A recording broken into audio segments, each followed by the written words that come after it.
ఆంధ్రప్రదేశ్ ఏర్పడిన తర్వాత 2014లో తెలుగుదేశం ప్రభుత్వం ఏర్పాటయ్యాక భోగాపురం ఇంటర్నేషనల్ ఎయిర్పోర్ట్ కోసం వేల ఎకరాలు సేకరించే విషయం మీద చంద్రబాబు నాయుడు అప్పుడు చాలా ప్రతిపాదనలు చేస్తే దాన్ని జగన్మోహన్ రెడ్డి విపరీతంగా విమర్శించాడు. 2015, 2016లో కూడా విమర్శించాడు. ఇక్కడ ఇన్ని భూములు ఎందుకు? ఒక్కొక్క ఎయిర్పోర్ట్కి 800, 900, 1000, 1200 ఉన్నాయి. ఓ చెన్నై, బెంగళూరు, హైదరాబాద్ లాంటి ఎయిర్పోర్ట్లు కూడా. తర్వాత శంషాబాద్ ఎయిర్పోర్టు 4000, 5000 ఎకరాలు ఉంది, కానీ మిగతా ఎయిర్పోర్ట్లు అన్నీ కూడా 1000 లోపే ఉన్నాయి కదా. మరి భోగాపురం ఎయిర్పోర్ట్కి ఎందుకంత? పైగా విశాఖపట్నం ఎయిర్పోర్ట్కి దీనికి 45 కిలోమీటర్ల దూరం కూడా లేదు, 20 నాటికల్ మైళ్ళు కూడా లేదని చెప్పాడు. మరి అలాంటప్పుడు ఆయన అప్పుడు ప్రతిపక్ష నేతగా ఉన్నాడు. ఆ భూములన్నీ కూడా ఎవరెవరి దగ్గర అయితే సేకరిస్తున్నారో ఆ భూములన్నీ కూడా ఇచ్చేయమని చెప్పాడు. ఆ భూములన్నీ మేము అధికారంలోకి వచ్చాక ఎవరి భూములు వాళ్ళకి పనిచేస్తామని కూడా జగన్మోహన్ రెడ్డి చెప్పాడు. మరి అలాంటి వ్యక్తి అధికారంలోకి వచ్చిన తర్వాత దాన్ని మళ్ళీ ఓపెన్ చేశాడు. ఆ భూములు ఇవ్వకుండా ఓపెన్ చేశాడు.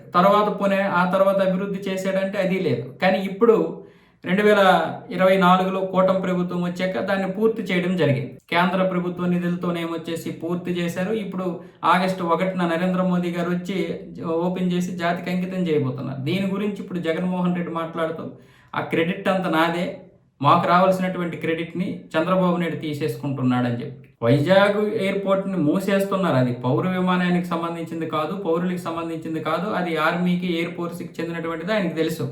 అలాంటప్పుడు అది ఒక పౌర విమానయాన కిందకి రాదు కాబట్టి 150 కిలోమీటర్ల పరిధి అనేది దీనికి చెల్లదు. ఏదైతే రాజమండ్రి ఎయిర్పోర్ట్ ఉందో దానికి ఇప్పుడు భోగాపురం ఇంటర్నేషనల్ ఎయిర్పోర్ట్కి మాత్రమే ఇది వస్తుంది. దూరం ఎంత ఉందనేది మాత్రమే కౌంట్లోకి తీసుకుంటారు. కాబట్టి ఇక్కడికి రాజమండ్రికి ఇంచుమించు 250 కిలోమీటర్ల పైన ఉంటుంది కాబట్టి ఇక్కడ హ్యాపీగా కట్టుకోవచ్చు. ఆ విషయం కూడా ఒక ప్రతిపక్ష నేతకు తెలియదా?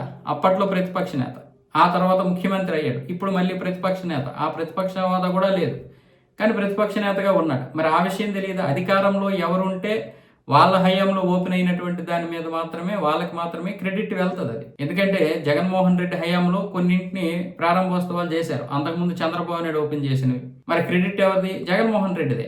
అది ఎవరు అధికారంలో ఉంటే వాళ్ళదే వెళ్తుంది. కానీ ఇక్కడ భోగాపురం ఎయిర్పోర్ట్ విషయంలో మాత్రం అత్యధికంగా క్రెడిట్కి ఎవరు వెళ్తుంది అంటే చంద్రబాబు నాయుడికే వెళ్తుంది. అవునన్నా కాదన్నా. ఇప్పుడేమో భోగాపురం అదే ప్రజలు ఈరోజు ఆనందంగా ఉన్నారు. అలాగే భూమి కోల్పోయినటువంటి వారు బాధలో ఉన్నారు. అది ఎక్కడైనా అంతే. అభివృద్ధిలో భాగంగా భూమిని కోల్పోయిన వారు ఖచ్చితంగా బాధపడతారు. కాకపోతే దానికి సరైనటువంటి నష్టపరిహారం అయితే రావాలి. ఆ నష్టపరిహారం వచ్చిందా లేదా అన్నది ప్రభుత్వాల మీద వీళ్ళు పోరాటం చేయాలి. అది వదిలేసి క్రెడిట్ కోసం ఇప్పుడు కొట్టుకోవడం ఏంటి? జగన్మోహన్ రెడ్డి ఆ రోజు ఎయిర్పోర్ట్ వద్దు, ఇక్కడెందుకు, ఎర్ర బస్సులే ఆగిన ప్రదేశంలో ఎయిర్పోర్ట్లు ఏంటన్నాడు.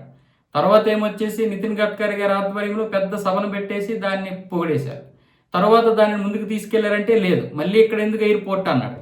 తర్వాత ఏమొచ్చేసి ఇప్పుడు కూటమి ప్రభుత్వం దాన్ని ఓపెనింగ్ చేస్తుంటే భరించలేకపోతున్నాడు. మరి ఎప్పుడు భరిస్తాం మనం? అభివృద్ధి కార్యక్రమాలు చేస్తే మరి ఎప్పుడు భరిస్తాం? దీనికి ఆనందం వ్యక్తం చేస్తే నీకు ఒక గౌరవం ఉంటుంది.